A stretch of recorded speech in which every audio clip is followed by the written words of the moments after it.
Welcome to Windy Night Stories.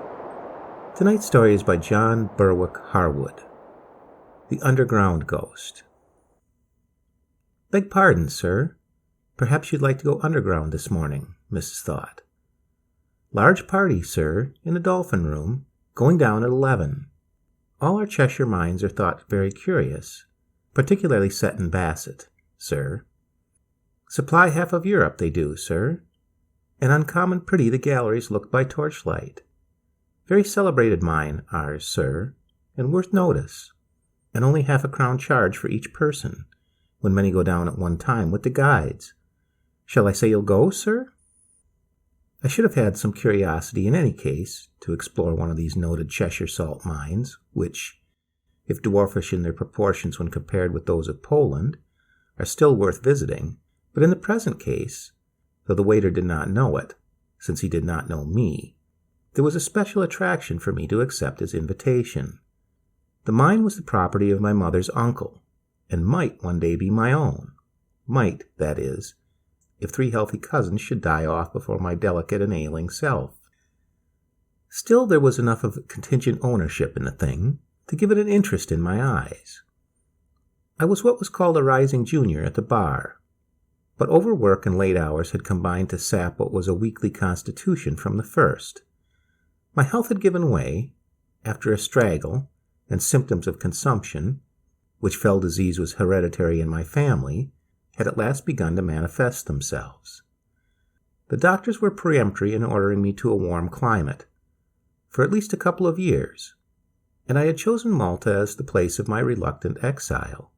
My passage was taken on board the Astarte, a fine steamer plying between Liverpool and the principal Mediterranean ports.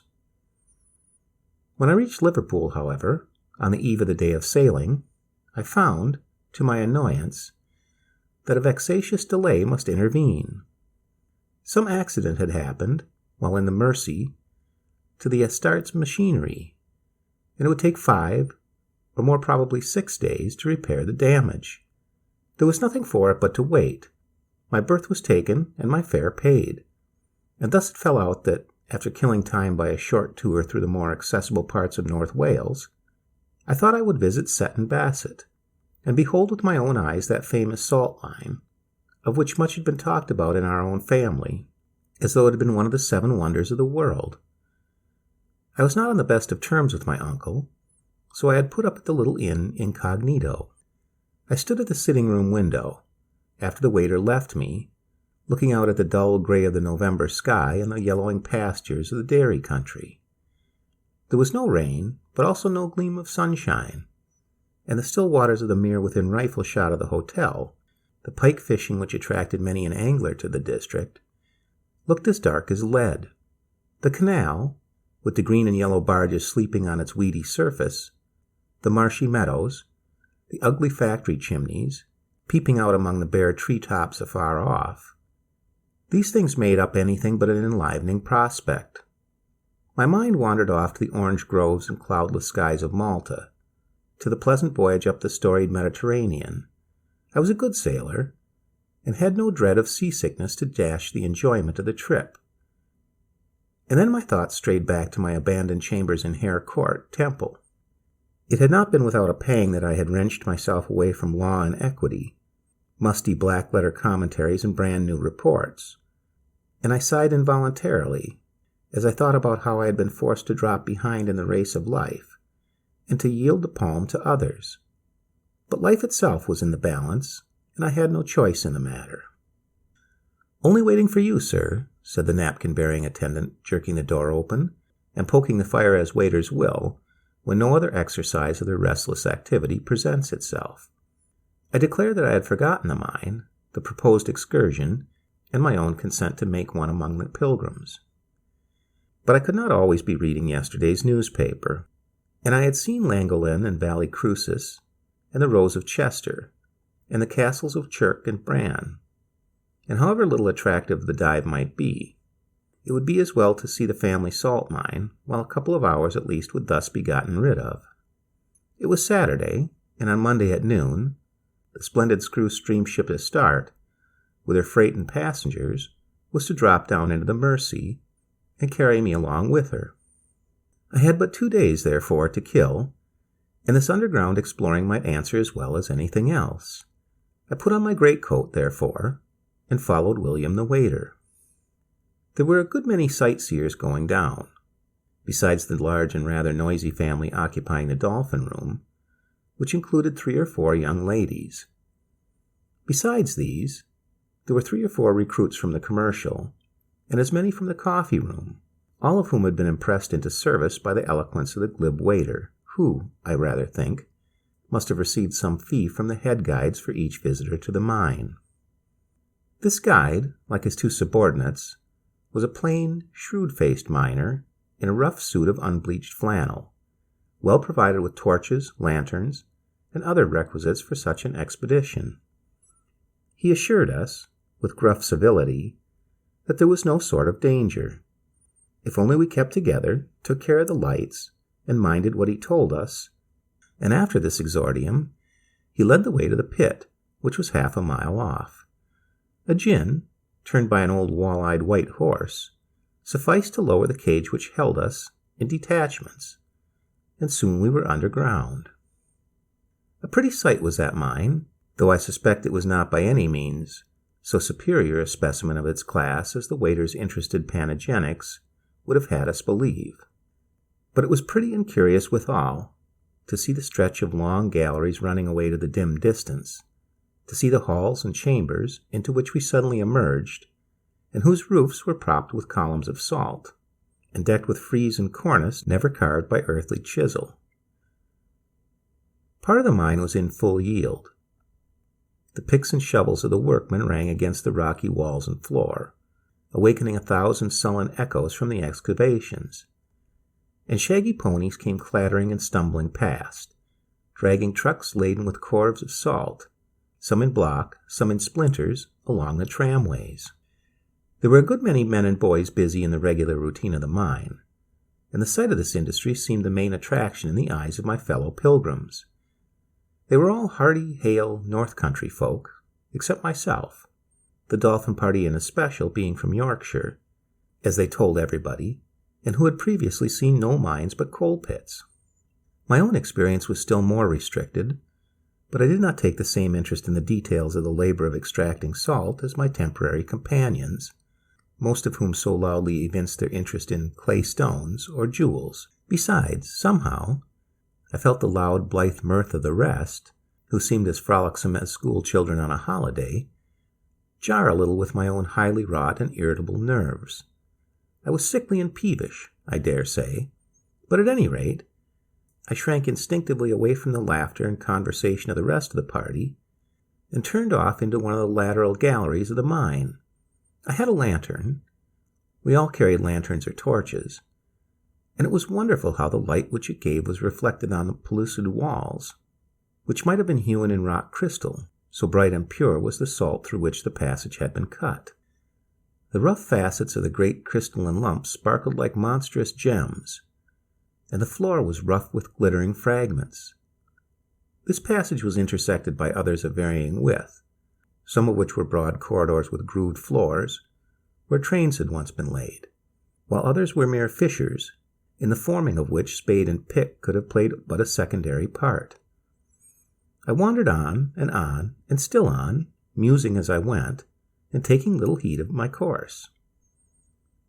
Suddenly I stumbled, tripped over some loose masses of salt, and fell on my hands and knees, managing, and only just managing, to save the lantern which I carried from being extinguished in the fall.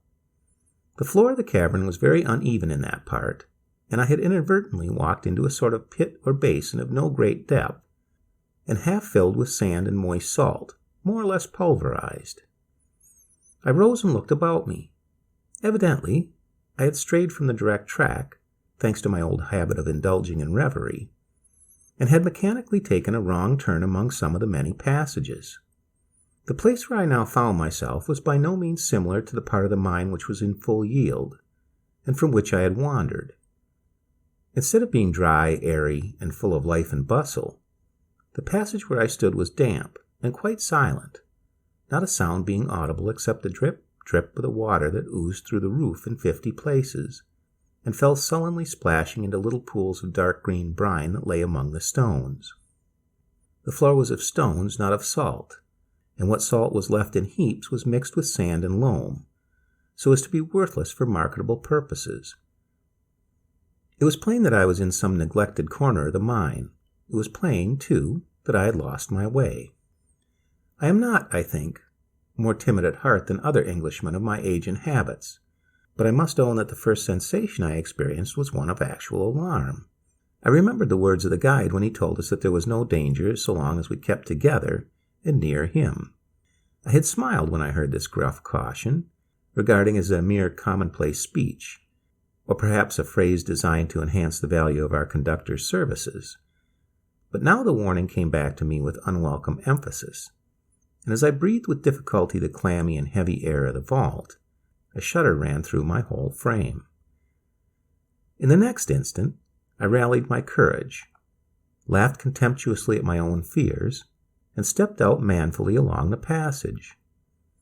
The abandoned salt pit, the moist and sticky brine of which adhered to my clothes, showed me at least what to avoid, and I knew that I must have entered the passage from the right.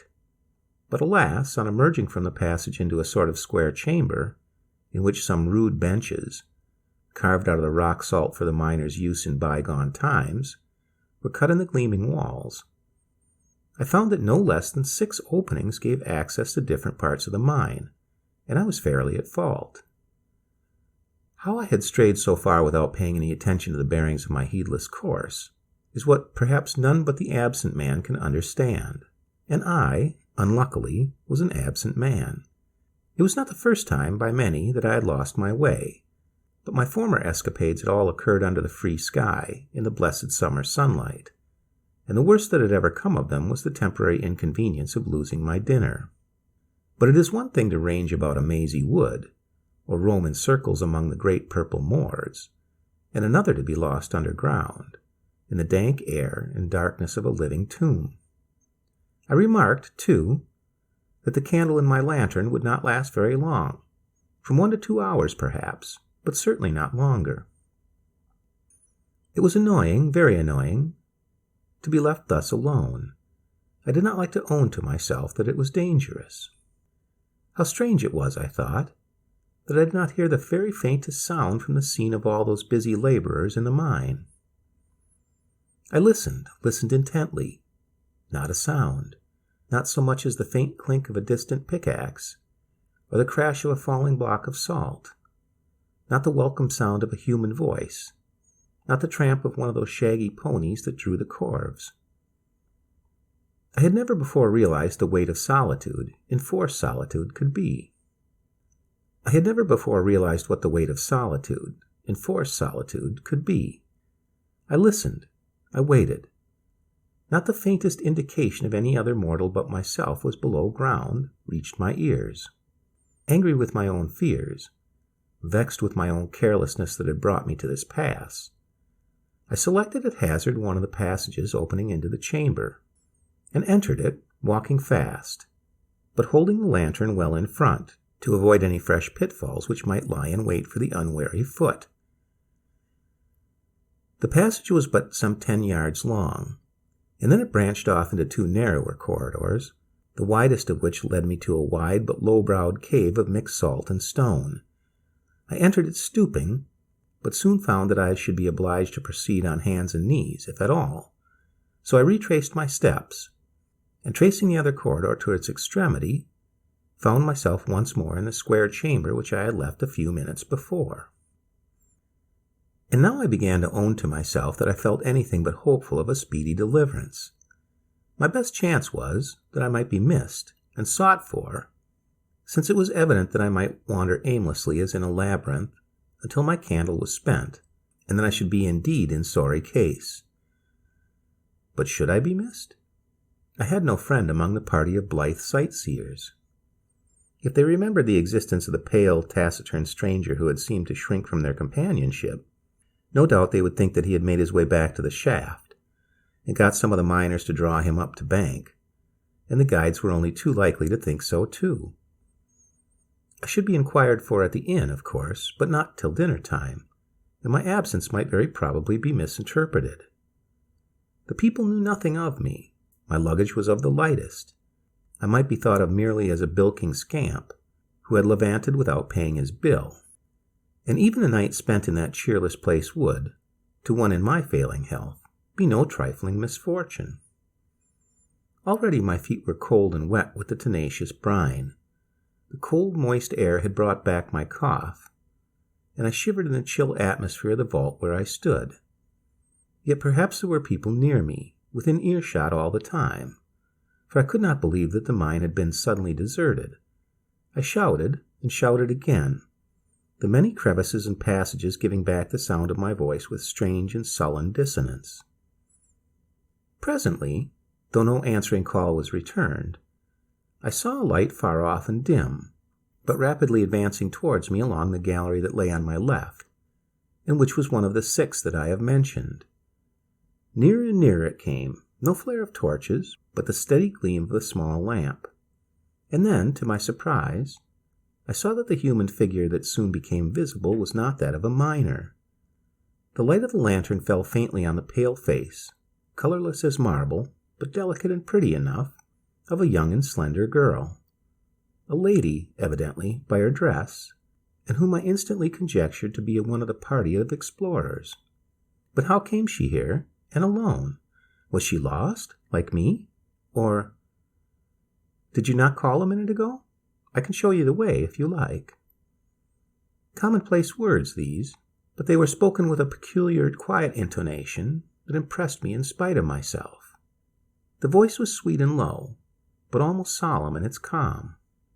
There was something strange, too, in the composure and the unsmiling gravity of one so young, while her very presence in that out-of-the-way part of the mine perplexed me.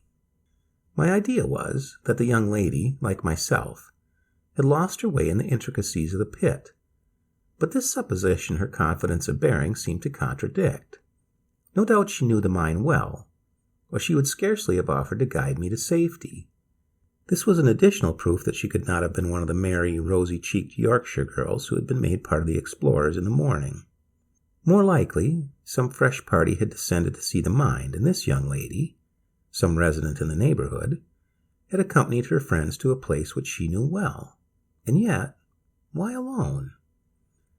Then I snapped the thread of my thoughts rather abruptly, as I remembered that I had not uttered a single syllable of thanks or explanation to my fair rescuer, who had, no doubt, been the only member of the party to which she belonged who happened to hear the cries for aid, of which I was beginning to be heartily ashamed.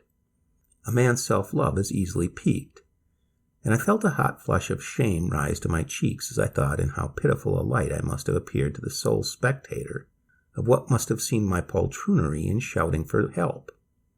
I therefore put on a bold front, and made a few comments in as sprightly a tone as I could adopt upon the absurdity of my position, and went so far as to express my regret for any inconvenience or trouble I might have occasioned the fair damsel on behalf of so insignificant a person as myself. At the same time I thanked her for her kindness, and admitted that I should not be sorry to regain the upper air.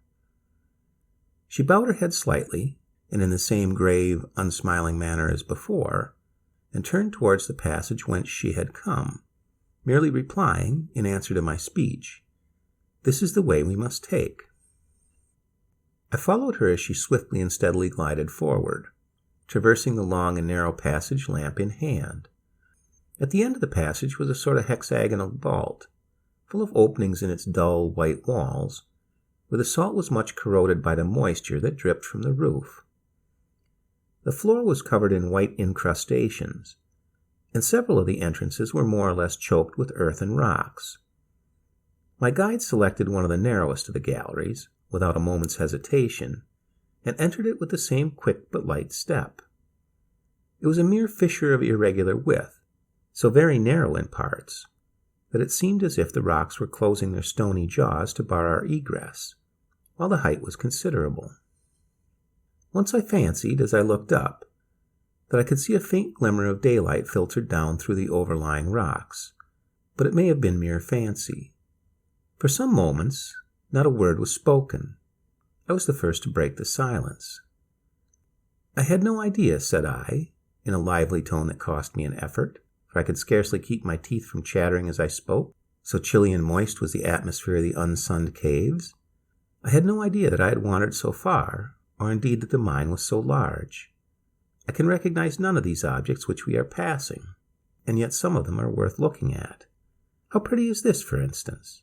And I came to a stop, glancing about me with involuntary admiration, as I had found myself in a large natural grotto into which the fissure led.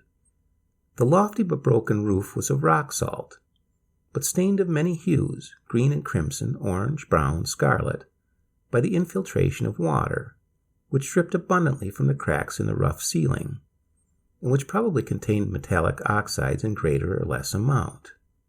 The floor was of stone, wet and furrowed by the trickling of 50 tiny rivulets, which meandered over the honeycombed surface, till they were lost over the smooth lip of a long and narrow chasm that intersected the grotto. But the beauty of the place was in the infinite variety of fantastic columns, some of pure white salt, some of the same salt discolored and crumbling, that composed the walls. As the feeble light of the lanterns flashed on the pellucid surfaces of the very pillars, some simple and some rude as the Doric, some tall and frail, some more elaborate in the intricacies of their moldings than Corinthian or Byzantine, I could not restrain my exclamation of surprise and delight. For a moment I forgot the cold, the damp, the discomfort, and said to myself, "What a wonderful sight! If a human artist had carved these delicate capitals and rich decorations, what a rush there would be to see his handiwork." But I dare say even the county handbook does not condescend to describe this place, which is worthy to be the palace of a king of the gnomes. "Few know of this place," said my conductress, in the same measured, passionless voice as before. She had stopped when I stopped, and she stood motionless as a statue, and as pale as if she had been a figure hewn out of alabaster, rather than a creature of flesh and blood. It was the first word of the nature of a remark which had fallen from her, and I tried to draw her into conversation by descanting on the beauty of the singular grotto and the spaciousness of the mine. She said very little, but her reticence did not seem to be caused by any poverty of intellect. There was, however, a peculiar want of warmth or enthusiasm, whether the subject were art or nature, in what little my fair guide could be induced to say. Nor was she by any means communicative as to herself. My attempts to discover whether she really lived in the neighborhood were quietly baffled. And when I said that doubtless her friends would begin to be alarmed at her long absence, for which I feared that my own stupid blundering was to blame, she merely bowed and led the way as before. On we went through a network of passages that only seemed to grow more Daedalian at every moment, but through which my companion glided along as unswervingly as if she had held in her hand unfailing clue. Many of these galleries were evidently the work of man, bearing traces of pick and spade, while others, heaped with rubbish, and obstructed by rude columns of salt, were plainly natural caves. In all, however, the air was heavy, chill, and moist, and water dripped from the wall and fell gurgling down the hidden fissures into some unseen depths below. I was confident that I had passed none of these places that day, and began to suspect that my guide was leading me a long round, so as to show me all the lions of the mine instead of taking a short cut to the workings. At another time, this desire to impress a stranger with a full notion of local marvels would have amused me, but my cough got worse, I shivered, and longed for the excursion to come to a close. Yet there was an awkwardness in suggesting this. I ventured on a safe remark. "It is bitterly cold," said I, with a shudder, for the damp seemed to be piercing the very marrow of my bones. "Do you not find it so?" "Very cold." She said no more, but those two commonplace words were spoken in a voice that awed me somehow, in spite of myself, and seemed to freeze me into silence. On we went, and I trusted that we must be approaching the working part of the mine, for the candle in my lantern was reduced to a mere morsel, and must soon be burned out. But ill as I felt, and hard as it was for my weak lungs to endure the unwholesome air, I almost forgot this in my perplexity as to my conductress. I could not make her out at all. I had met with romantic young ladies, silly young ladies, sensible young ladies, even haughty and vain young ladies, but never with anyone like my guide. Why was she leading me thus? What I felt must be a circuitous course through the mine. Why, she came to a dead stop, slowly turned, and confronted me. The hood of her gray cloak, an old-fashioned article of attire, such as I had not seen for many years, was drawn over her head, and it threw her face partly into shadow. But her eyes were bright and clear, though there was something in their cold, steady look that made me shiver afresh, as if the air of the mine had grown even more icy and oppressive than before. "Tell me about yourself. Tell me what you are going to do. What are your plans, I mean?" she said in the same manner as before, like a sleepwalker unconsciously uttering words that volition does not prompt. I laughed, and blundered out some would-be witty rejoinder on my own good fortune in having inspired so charming a person with sufficient interest in my fate to suggest the question. But the flippant words died away on my lips, half-spoken, as she waved her hand, not impatiently, not coquettishly, but with calm dignity of bearing that matched well her bloodless cheek and the carriage of her proud head. "You are to sail on the Astarte, is it not so?" said the singular girl, without a smile or falter in her low but very distinct voice. I owned the fact in no slight surprise. I had mentioned to no one at Seton Basset the name of the ship in which my passage was taken. The idea of a mystification, of a trick, dawned on me, but I was at a loss to guess how my strange guide could have obtained the information she evidently possessed. Did she know more of me than this? My name, for instance, my profession, my reason for quitting England? If so, at any rate she made no parade of her knowledge. She merely raised her hand for a moment. It was ungloved, and there were rings of price sparkling on the thin white fingers, and her eyes seemed to gather a new expression of sadness and warning as she said, "Beware of the Astarte. If you love your life, and oh, it is bitter to die young, do not sail in that ship." Slowly the hand she had lifted in warning fell to her side, and holding up the lamp as before, she turned away and preceded me along the galleries. I followed her, perplexed, half angry, half alarmed. I began to fear that I was the sport of a madwoman, and then a new fancy seized me. Perhaps I myself might be delirious, and the mine, the endless galleries, and my strange guide were visions of a disordered brain, a frightful dream from which I vainly strove to awake. Presently, it occurred to me for the first time that my new-found friend's feet made no sound as they trod the broken and rugged pavement, slippery and heaped with rubbish. Certain it was that she moved firmly and swiftly on, without any sign of difficulty or fatigue, while I stumbled and splashed and stumbled, and at times found it hard to keep up with her. But as regarded the noiselessness of her tread, I could not solve the doubt. If I stopped, she stopped too, not after a pause, but instantly, and I heard nothing but my own labored breathing and hacking cough, and the sound of my own weary feet crunching splinters of salt. After a while, and even this was forgotten in a near source of apprehension, I had for some time vaguely conceived the idea that, as in a labyrinth, we were walking in a circle, and gradually I began to fancy that I had seen this or that block of salt or darkling arch before, and that I had passed through some of the corridors at least once before. But the suspicion was changed to certainty when I suddenly spied, lying on the ground in one of the galleries, one of my own gloves. I had dropped this glove some time before, for I had missed it soon after the arrival of the unknown. As I picked it up, I glanced keenly around me and thought I recognized the opening that led into the square chamber. I was right. In another moment I had followed my mysterious guide into the square chamber itself. More than an hour's weary toil, for my candle was all but spent, had brought us back to the point from which we had started. I was angry at last. All my involuntary awe for my conductress was lost, and I stamped my foot upon the floor as I asked if she had been amusing herself at my expense, or whether she, too, were ignorant of the topography of the mine and had misled me by accident. I spoke in wrath, and almost in menace, but there was no reply, save one long moan as from a child in pain that rang sadly through the vault.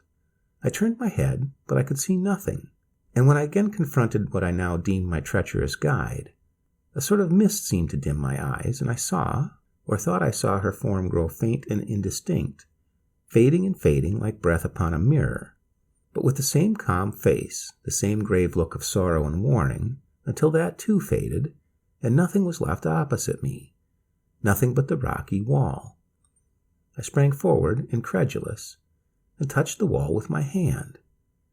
As I did so, a repetition of the moaning cry made me start, and far down the passage where I had seen her first, I saw her again. The pure, pale outline of the young face, the tall, slender form in the gray mantle, with the hood drawn over the head, the lamp shining in the outstretched hand. How came she there?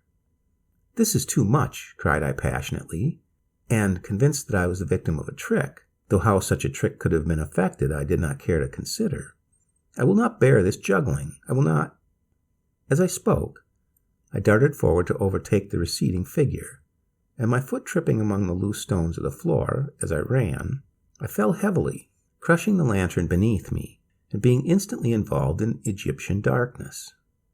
Bruised and hurt, I gave no heed to the pain of the fall, but sprung up, and strained my eyes in the direction where the lamp had last been seen. There was not a spark, not a sound, no light, no rustle of her dress, no faint sound of a distant footfall, nothing but darkness and silence.